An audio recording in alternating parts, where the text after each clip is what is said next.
The massive crystalline ship descended through Earth's blue sky on a warm summer morning in the year 2347. It moved slowly, gracefully, like a falling leaf made of diamonds. People in Geneva stopped walking and looked up. Cars pulled over to the side of the road. Children pointed and asked their parents what was happening. Everyone knew this day would come eventually. Humanity had achieved faster-than-light travel 6 months ago, and the universe had taken notice. Admiral Samuel Porter stood at the front of the Human Welcoming Committee. He was 63 years old, with silver hair and a face that showed decades of military service. His uniform was pressed and perfect, every medal in its proper place. Beside him stood Secretary General Maria Santos, a woman of 55 who had spent her entire career preparing humanity for this moment. She held a leather folder against her chest, containing documents that would never be needed. The alien ship landed without a sound. No engines roared. No dust kicked up. It simply touched the ground as gently as a mother placing a sleeping baby in a crib. A door appeared in the side of the ship where no door had been visible before. The ramp extended down to the grass. The being that walked down the ramp was like nothing any human had ever seen. Ambassador Zeltrix stood 8 feet tall, with scales that changed color as he moved. He had 4 arms that waved slowly in patterns that seemed meaningful. His eyes were large and golden, and they studied the humans with what might have been curiosity or might have been amusement. It was impossible to tell. A device on his throat glowed blue, and when he spoke, the words came out in perfect English. "Greetings, young species. I am Ambassador Zeltrix of the Varan hegemony. I speak for the Galactic Council of 12,000 worlds. We welcome humanity to the greater community of intelligent life." Admiral Porter stepped forward and offered his hand. Zeltrix looked at it for a moment, then extended one of his 4 hands and shook it gently. His grip was warm and dry. "Welcome to Earth, Ambassador," Porter said. "We are honored by your visit." "Honor is ours," Zeltrix replied smoothly. "We have watched your species for many years, waiting until you were ready. Your successful test of faster-than-light travel showed us that the time has come." He reached into a fold in his robe and produced a small crystal that glowed with inner light. "I bring the Standard Integration Treaty. This document has successfully brought 412 species into peaceful coexistence over the past 90,000 years. Maria accepted the crystal and passed it to her aide, a young man named Christopher Grant. He was 28 years old and brilliant with technology. He touched the crystal to his neural interface and began reading its contents. His face, which had been professionally calm, slowly changed. His eyebrows drew together. His lips pressed into a thin line. His eyes grew wider with each passing second. "Madame Secretary," he whispered, "you need to see this." Maria took the neural interface and read for herself. Admiral Porter watched her face and saw the same transformation. Calm became confusion. Confusion became disbelief. Disbelief became something cold and hard. "Ambassador Zeltrix," Maria said carefully, "perhaps you could explain the main points of this treaty to us." Zeltrix's scales shifted to a darker blue. "Certainly. The terms are simple and have been accepted by every species before you. First, humanity will surrender all military vessels that exceed Class 3 specifications. Second, the Council will oversee all human genetic research programs. Third, all human colonies will pay a tribute of 30% of their total production to the Council. Fourth, your species will be assigned a mentor race who will guide your development for the next 500 years.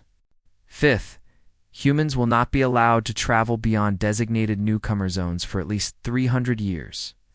The silence that followed was heavy and thick. Admiral Porter looked at Maria. Maria looked at the representatives of Earth's nations who stood behind them. Every face showed the same expression. It started as shock and slowly transformed into something else.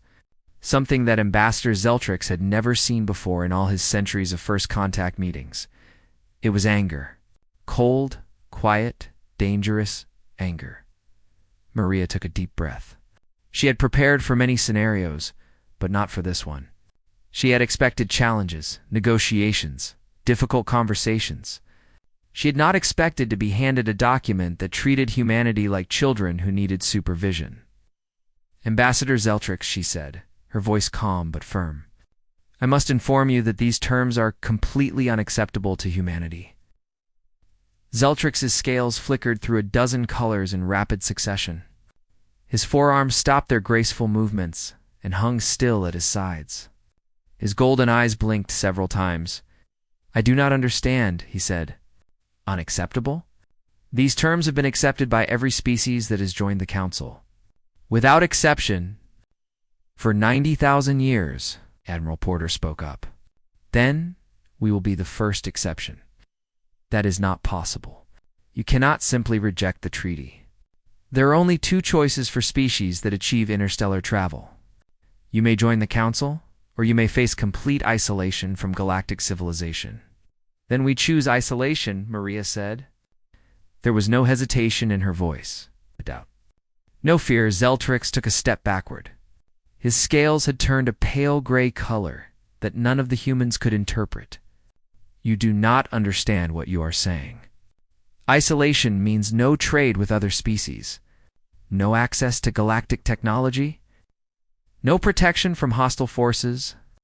Your species will be alone in a universe full of dangers.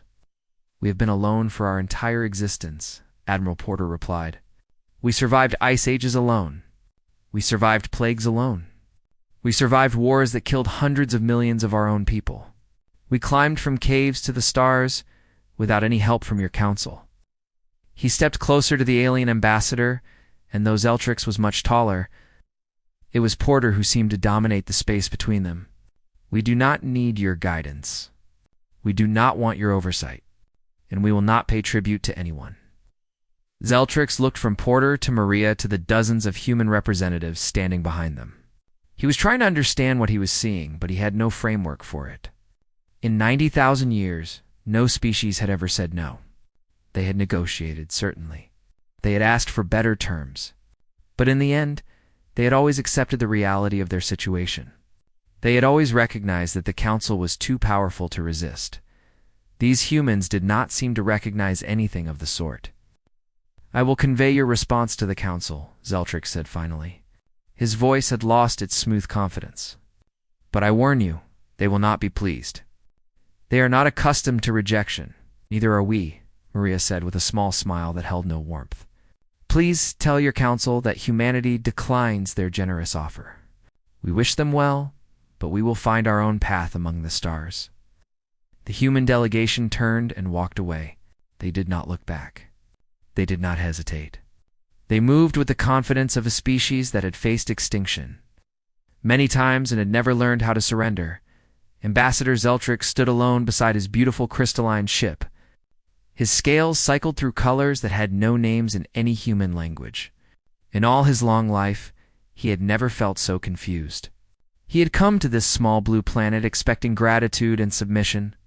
He had received defiance and dismissal, as his ship rose silently back into the sky. Zeltrix composed his report to the Council in his mind. They would not believe it. He barely believed it himself. But the truth was undeniable. Humanity had said no. And somehow, impossibly, they had meant it. The Galactic Council had not called an emergency session in over 6,000 years. The last time had been when a rogue artificial intelligence had threatened to destroy an entire star system. That crisis had been resolved in 3 days. This one, the senior members feared, would not be so simple. The Great Chamber on Nexus Prime was built to hold thousands of representatives from across the galaxy. Its ceiling rose so high that clouds sometimes formed inside it. Floating platforms carried delegates from species that could not survive in standard gravity. Atmospheric bubbles protected those who breathed different gases. It was the most impressive room in the known universe, a symbol of the Council's power and reach.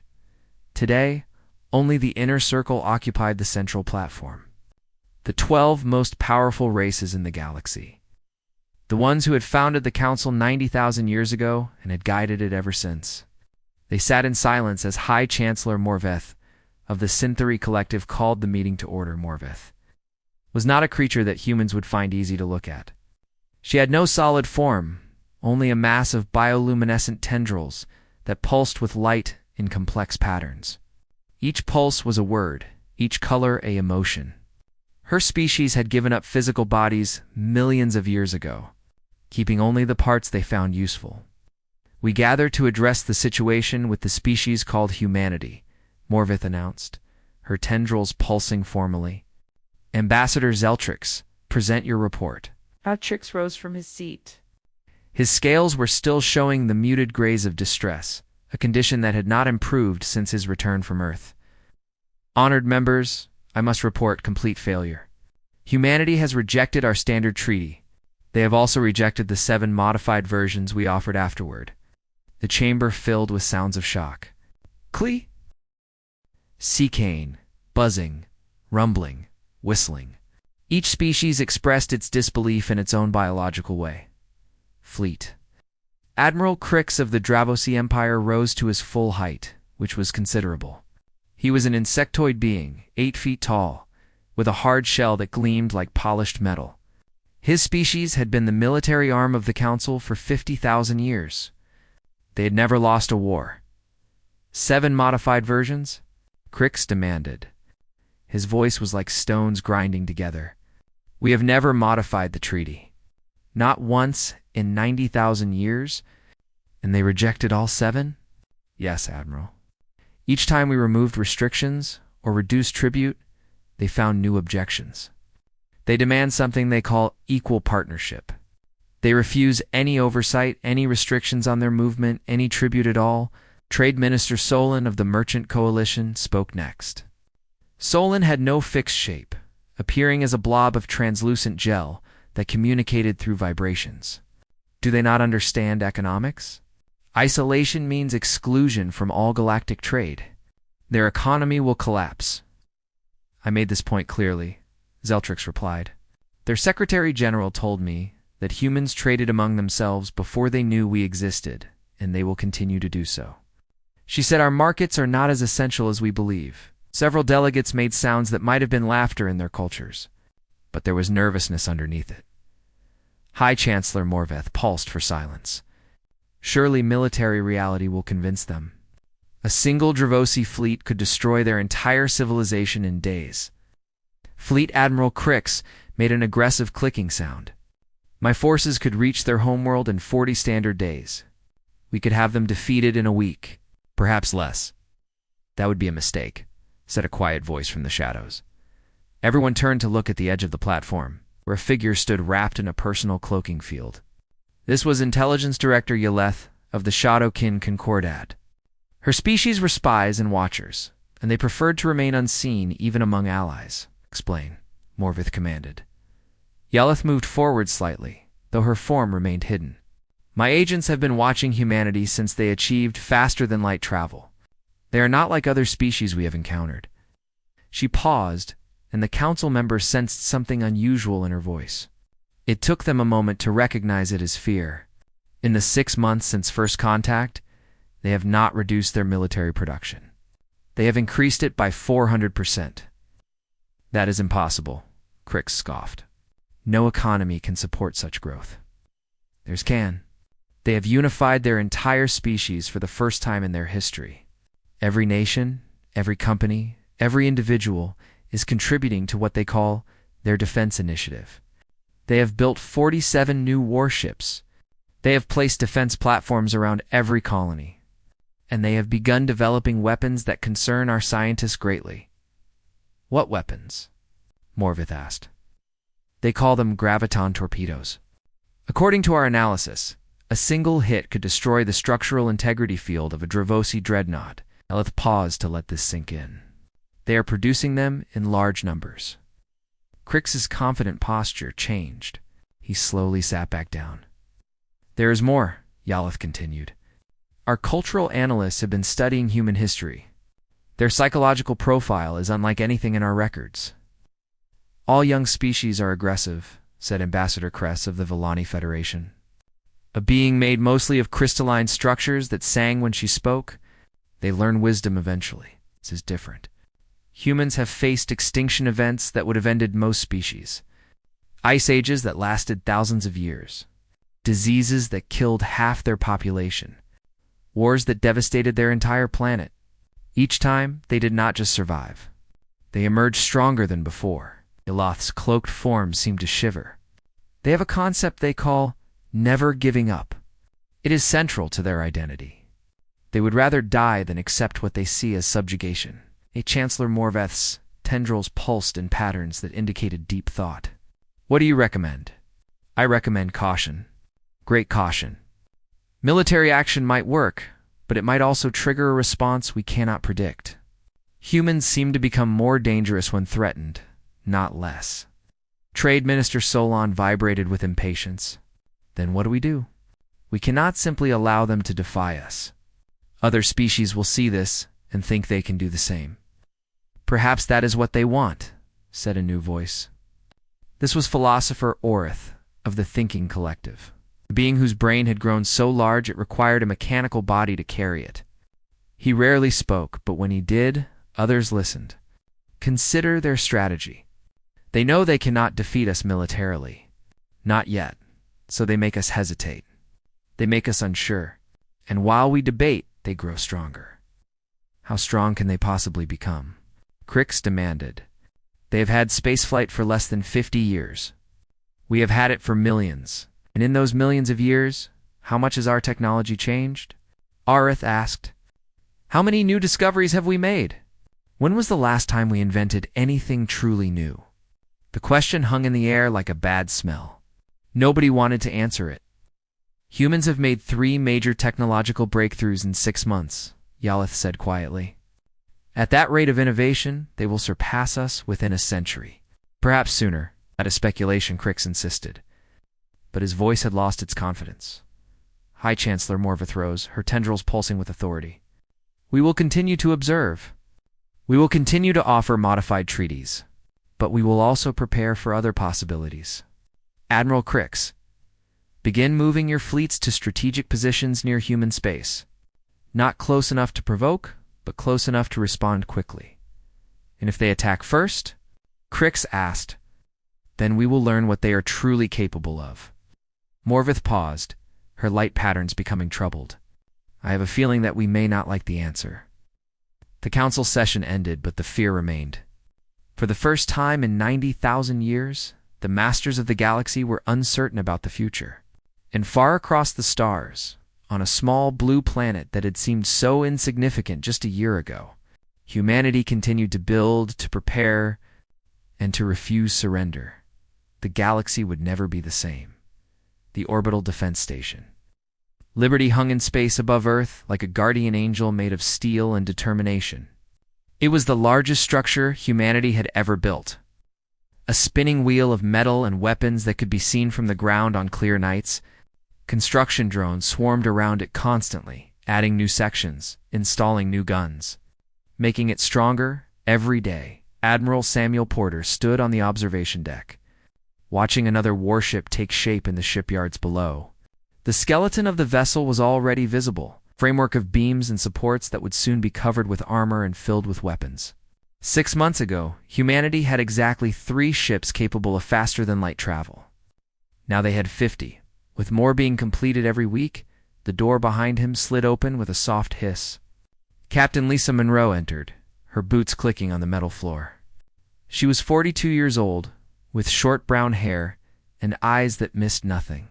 Porter had personally chosen her to command the first contact response fleet, the group of ships that would be humanity's first line of defense against any alien attack.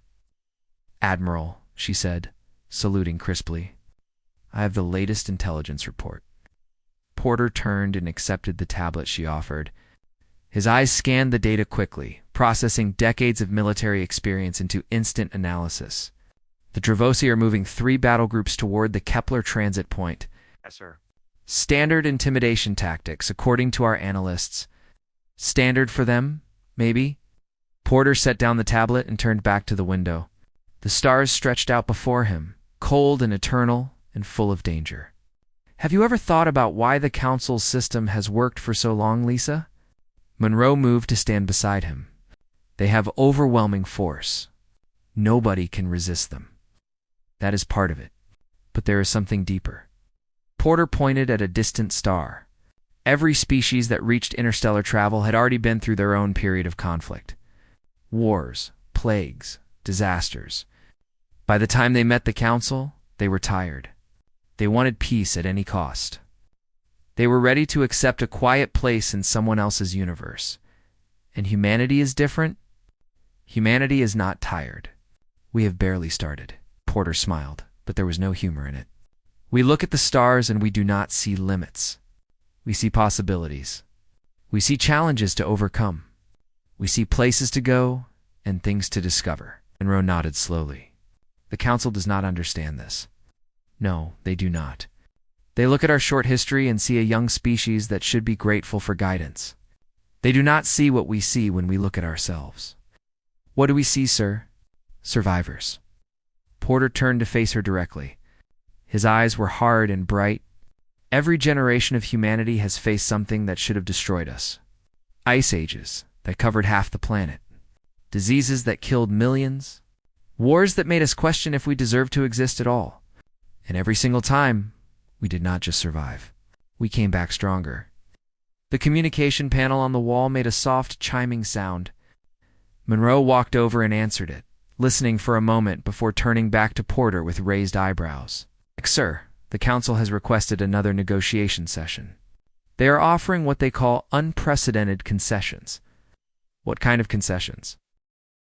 They will reduce the mentorship period to 200 years instead of 500.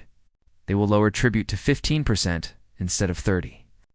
They will allow limited travel beyond newcomer zones after 50 years instead of 300. Porter laughed. It was a genuine sound of amusement, filling the observation deck and bouncing off the metal walls. They still do not understand. It was never about the numbers.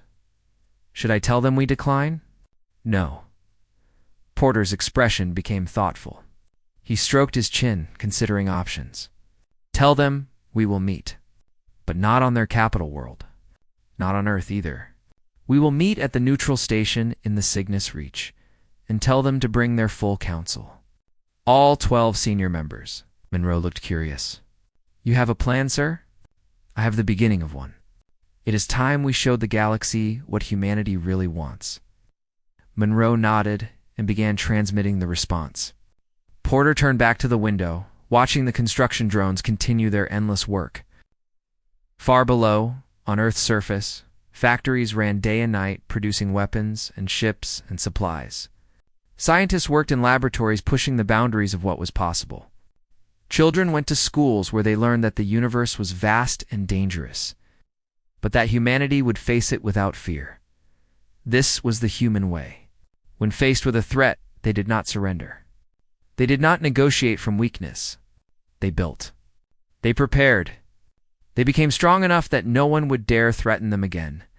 The Council had ruled the galaxy for 90,000 years by making every species believe that resistance was impossible. They had never met a species that simply did not accept this belief. They had never encountered minds that looked at overwhelming odds and saw not despair, but opportunity. Porter thought about his grandfather, who had fought in the last war before the world governments unified. He had told young Samuel stories about facing enemies who had more soldiers, more weapons, more everything. And he had taught his grandson the most important lesson of all. It is not the size of the dog in the fight that matters, but the size of the fight in the dog. Humanity was a small dog. The galaxy was full of very large dogs. But humanity had more fight than all of them combined. Sir, Monroe said, interrupting his thoughts. The Council has agreed to your terms. The meeting is set for 3 weeks from now. Good. Contact Secretary General Santos and Dr. Nathan Cole. Tell them to prepare for a trip to Cygnus Reach. Dr. Cole, sir? The scientist from the Advanced Research Division. Yes. He has been working on something special. I think it is time to share it with our new galactic neighbors. Porter smiled, and this time there was something in it that might have worried anyone watching. They think they are dealing with a young species that does not know its place. They are about to learn how wrong they are. The stars continued to shine through the observation window, indifferent to the drama unfolding among the tiny beings that lived beneath them. But those tiny beings were about to change everything.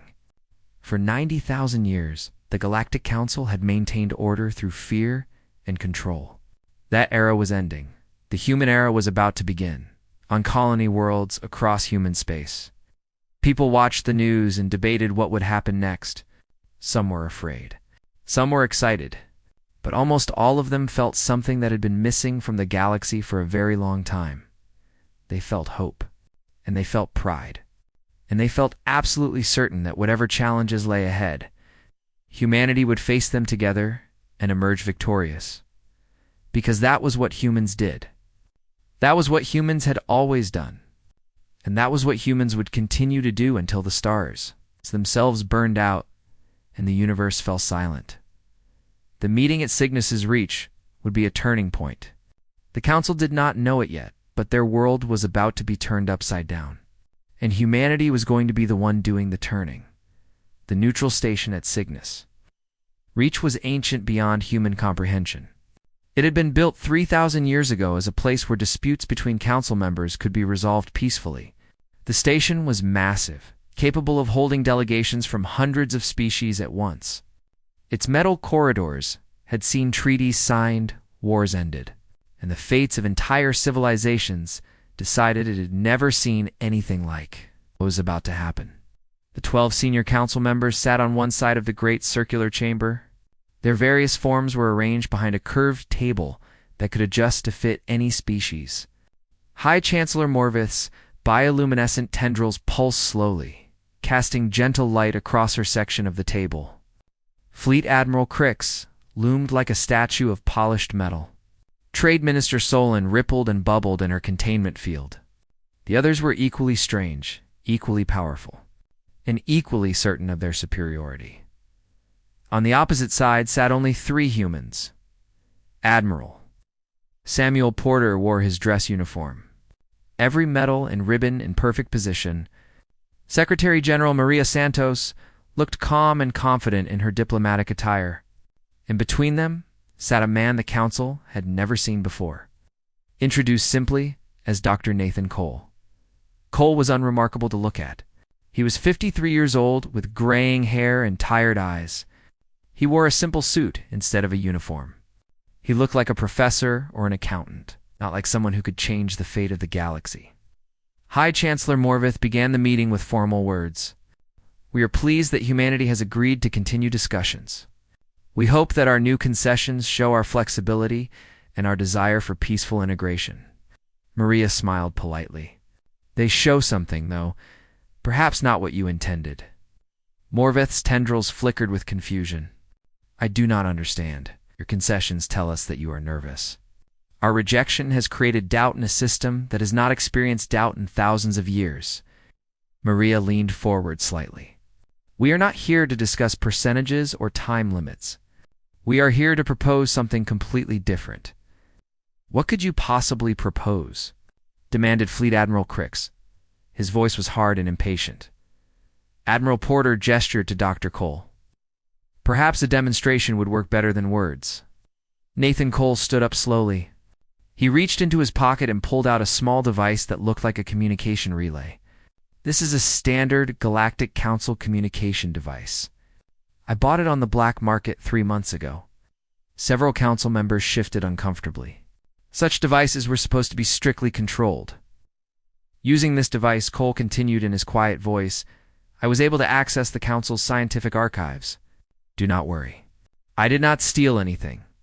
I just looked around, placed the device on the table. Do you know what I found? I found 90,000 years of carefully managed stagnation. Morvoth's bioluminescence shifted to an angry red. The Council has created the most peaceful and prosperous era in galactic history. Peaceful, yes. Prosperous, maybe, but stagnant, definitely. Cole began to walk slowly along the human side of the table. Your faster-than-light technology is the same design it was when the Council was founded. Your medical science has improved by perhaps 3%. Your weapons technology has actually gotten worse in some areas. You achieve stability by eliminating change. Change leads to conflict, stated Trade Minister Solon, her form vibrating with emphasis. We learned this lesson long ago. Change leads to progress. Cole corrected. Yes, progress can sometimes cause conflict. But it can also solve problems that stability can only ignore. Oh. he turned to face the council directly. In the 6 months since first contact, humanity has made 3 major technological breakthroughs. Not small improvements, breakthroughs. He held up one finger. First, our graviton torpedoes. I am sure your intelligence director has told you about them. He held up a second finger. Second, a new type of medical technology that can repair damage to living cells 60 times faster than anything you have. He held up a third finger. And third, this. He reached into his pocket again and pulled out another device. It was tiny, barely larger than his thumb, made of shiny metal with a single blue light on one end. This is a portable wormhole generator.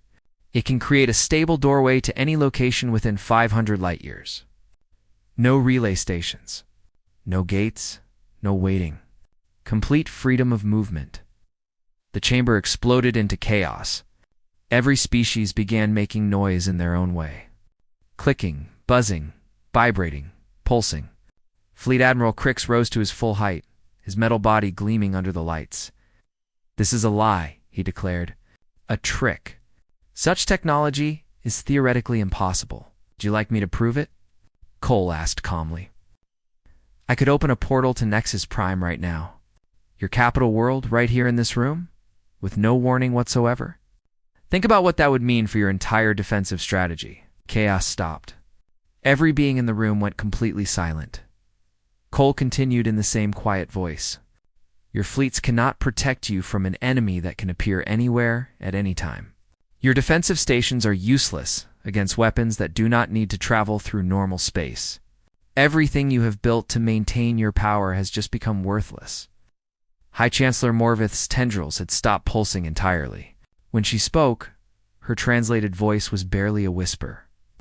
What do you want from us? That is the right question, Maria said, speaking for the first time since the demonstration began. But I do not think you will like the answer. Try us, Crix growled, but his anger. As if posture had changed, he looked smaller somehow. Admiral Porter stood and moved to the center of the room. His tall frame and silver hair commanded attention. We want you to understand something that you have forgotten. The galaxy does not belong to you. It does not belong to anyone. Every species has the right to find its own path, make its own mistakes, and create its own future. Philosophy leads to war, Crix said. Sometimes, but it also leads to discovery. It leads to growth. It leads to the things that make life worth living. Porter paused and looked at each council member in turn. We are not here to threaten you. We are not here to make demands. We are here to offer you a choice. What choice? Morveth asked. The choice between remaining what you are or becoming something greater. Porter gestured toward Dr. Cole and his tiny device. We developed this technology in 6 months. What do you think we will create in 6 years? In 60? You have been standing still for 90,000 years. We have been running since we learned to walk. Intelligence Director Yalith spoke from the shadows, her cloaked form rippling with tension. You cannot possibly share such technology freely. It would destroy the balance of power throughout the galaxy. That is exactly what we intend to do, Maria said. Not through war. Not through conquest. Through generosity, we will explore. We will discover. We will invent. And we will share everything with any species that wants it. The council members looked at each other, communicating in ways the humans could not perceive. Finally, High Chancellor Morvith spoke again. You are asking us to give up everything we have built. Everything we believe in. No, Maria replied gently. We are asking you to remember why you built it in the first place. 90,000 years ago, your ancestors were explorers. They were dreamers. They looked at the stars and felt hungry to know what was out there. You have forgotten what that hunger feels like. Dr. Cole held up the wormhole generator one more time. The blue light blinked steadily, a tiny beacon of change in a room full of ancient powers. The future is coming, he said simply. The only question is whether you will help shape it or watch it pass you by. The silence that followed was the deepest the neutral station had ever known. The silence in the neutral station stretched on and on. The 12 most powerful beings in the galaxy sat frozen, trying to understand what had just happened. For 90,000 years, they had controlled everything. They had decided which species would rise and which would fall. They had managed progress and prevented change. And now, in a single afternoon, a species they had dismissed as young and unimportant had turned their entire universe upside down. "Hi, Chancellor," Morvith finally spoke. Her bioluminescent tendrils pulsed with colors that the humans could not interpret, but her translated voice was clear enough. "You claim you do not want to threaten us, but what you have shown us today is the greatest threat we have ever faced." Admiral Porter nodded slowly. "I understand why you would see it that way, but consider the alternative. We could have used this technology in secret. We could have built an empire to rival yours before you even knew we existed. Instead, we came here and showed you everything. Why?" demanded Fleet Admiral Crix. His voice was harsh, but there was something new in it. Curiosity, perhaps. Or maybe fear. "Because we do not want to rule the galaxy," Maria said. "We never did. What we want is something much simpler and much more complicated at the same time. We want freedom. For ourselves and for everyone else." Trade Minister Solon vibrated with skepticism. "Freedom leads to chaos. We have seen it happen countless times. Species that reject guidance destroy themselves within centuries. Maybe. Or maybe they just needed better guidance." Dr. Cole stepped forward again, still holding his tiny device. "Your system does not guide species. It controls them. It tells them what they can research, where they can go, what they can become. That is not protection. That is a cage. A cage that has kept the peace for 90,000 years, Morvith replied. "A peace of stagnation," Cole said. "A peace where nothing changes because change is forbidden. A peace where no one grows because growth might threaten the balance of power." He shook his head. "That is not peace. That is death by slow suffocation." Intelligence Director Yalith emerged slightly from the shadows. "What exactly are you proposing? Speak plainly." Admiral Porter took a deep breath. This was the moment everything hinged upon. "We propose a challenge. Not a war. Not a conquest. A competition of ideas." "Explain," Morvith commanded. "Humanity is going to explore the galaxy. We are going to make discoveries and develop new technologies. And we are going to share them freely with any species that wants them." Ow. Porter's voice was steady and strong. "Your control over trade and technology will become meaningless. Species that have been stagnant for millennia will have access to innovations that make their current capabilities look primitive. Will destroy the economy of the entire galaxy." Solon said, "We will transform it. There is a difference." Porter began to pace slowly, his hands clasped behind his back. "Right now, your economy is based on control, on limiting access to keep prices high and power concentrated. We are offering a different model, an economy based on growth, on creating new things rather than guarding old ones." Philosopher Orith, who had been silent since the demonstration, finally spoke. His mechanical body hummed as it processed his enormous brain's thoughts. "You are describing a fundamental restructuring of galactic civilization. Even if we wanted to support such a thing, the transition would be catastrophic. It does not have to be." Maria stepped forward to stand beside Porter. "We are not demanding that you change overnight. We are simply telling you that change is coming, whether you want it or not. You can fight it, which will be painful and ultimately pointless. Or you can help manage it, which will be difficult but potentially wonderful. Why should we trust you?" Crix asked. His tone was more questioning than aggressive now. "You are a young species. You have no experience with galactic politics. You could be making promises you cannot keep." "You are right," Porter admitted. "We are young. We are inexperienced. We might make mistakes. In fact, we almost certainly will." He smiled slightly, "But that is how learning works. You make mistakes. You fix them. You get better. Your council stopped making mistakes 90,000 years ago because you stopped trying anything new. And look where it got you. Sitting in this room, terrified of a species that discovered fire only yesterday by your standards. The council members shifted uncomfortably. None of them wanted to admit that Porter was right, but none of them could deny it either. High Chancellor Morveth rose from her seat. Her tendrils pulsed with patterns that suggested deep thought and difficult decisions. The council will need to deliberate. What you have proposed is not something we can accept or reject in a single meeting. Take all the time you need, Maria said. We are not going anywhere. Well, actually, we are going everywhere. But you understand what I mean. And if we decide to oppose you, Crix asked. It was not quite a threat. More like a genuine question. Dr. Cole held up the wormhole generator one final time. Then you will spend the next century chasing shadows, while we reshape the galaxy around you. You might win eventually, or you might not. Either way, the universe you knew will be gone forever. The human delegation prepared to leave. As they walked toward the door, Porter paused and turned back to face the council one more time. I know this is difficult for you. Your entire identity is built around being the guardians of galactic civilization, the protectors of stability, the wise elders who guide younger species to maturity. His voice softened slightly. But maybe it is time for a new identity. Maybe instead of being guards, you could become teachers, partners, fellow travelers on a journey that none of us can complete alone. He turned and walked out.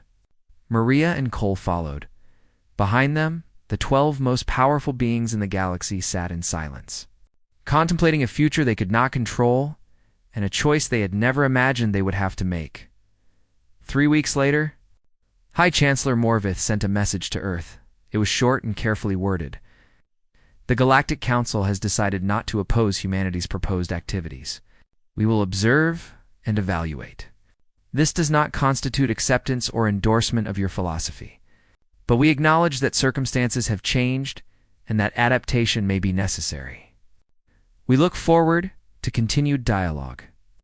Admiral Porter read the message in his office on the Liberty Station and smiled. It was not surrender. It was not alliance. But it was a beginning. Across human space, the news spread like wildfire. The council had backed down. Humanity was free to chart its own course among the stars. Some people celebrated in the streets. Others quietly returned to their work, knowing that the hard part was just beginning. On colony worlds and space stations, in ships traveling between stars, humanity looked up at the infinite darkness and felt something that the galaxy had forgotten existed. Not fear of the unknown, but hunger for it. Not acceptance of limits, but determination to exceed them. The age of human expansion had begun. And far across the cosmos, species that had been stagnant for millennia began to wonder if maybe, just maybe, these strange beings from a small blue planet might be onto something. The stars waited, patient and eternal, ready to reveal their secrets to anyone brave.